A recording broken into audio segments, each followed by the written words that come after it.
I went to Ethiopia and just back over the last weekend, and one of the things I did was to go and see the refugee camps for the Somalian people that are coming across out of Somalia into southern Ethiopia, and they are in a pretty bad state, no question about it. They had absolutely nothing left in Somalia. They then walked for days. They were in a transit camp where there was pretty much nothing, and the host community didn't want them there. But now they're in a camp, and amazingly, all the time I was with them, they kept saying, "We feel so good here. We feel so safe here. We feel like we want to get settled." But they've been in a bad way. Now, of course, the question is what's going to happen with them in the long term, because they will only be able to go back to Somalia if the conflict is over. So clearly work needs to be done in the long term there.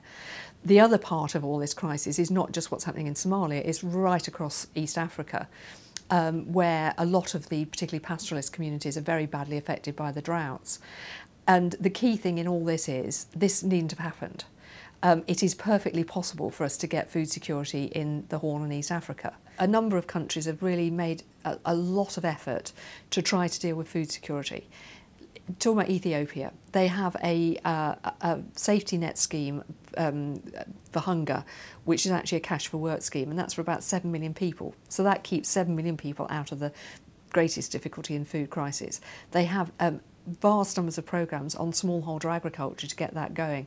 They're working very hard on food security. They hope to be food secure by 2015. So they've done a lot. That doesn't mean to say you still haven't got 4.5 million people or more at this time of the year in the hungry season who are very, very hungry, very short of food.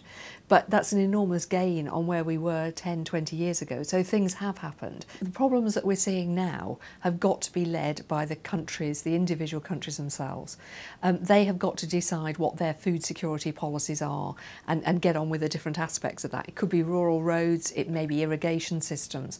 The governments and the countries have got to take charge of this, but they will need help. They'll need help from the UN and agencies like Oxfam. Above all, they will need help from donor countries. And there is a big issue that donor countries respond extremely well when we have humanitarian crises, and that's just as well. That's great to have that. But at the same time, if we're going to get out of this food security situation, we do need donor governments from outside the region also to really play their part and keep that donor money flowing for the long term. In terms of stopping a crisis like this happening in East Africa, we first of all know that you have to get real support into smallholder farmers and producers. That means pastoralists as well. And that means a whole variety of things. It means better inputs, whether that's seeds or fertilisers. It means good extension services, especially for women farmers who often get no support. It means organising people into producer organisations so they can get good money for their crops, and it means rural roads to get those crops to market, whether local or in other countries. There's a need for safety nets to make sure that the poorest people have some money to buy food, as we would expect to in developed countries. And on top of that, you really need the global food system to work properly. And that means making sure that we know where actually all the staple crops are in the world and how much we've got. It means stopping the massive volatility of food prices that we see. And it's good that President Sarkozy has put that as one of his key objectives in G20. So we need the global food system worked on, not just what countries can do, right in places like East Africa. Above all, we've got to sort out climate change, because that's a big part of what's hitting all these countries, whether it's extreme weather events or just the change in climate so people don't know when to plant their crops. It's having a dramatic effect on poor farmers, and we do need a global deal as quickly as possible. I think in terms of the media do very well when it's a really fast onset major issue. Haiti earthquake, no problem. News is on, it's all over the media for days, weeks on end. I think the media find it much harder when it's the sort of slow onset food crisis that we see in East Africa, because it just doesn't all happen on one day and they never quite know whether it's sort of serious enough yet or whatever.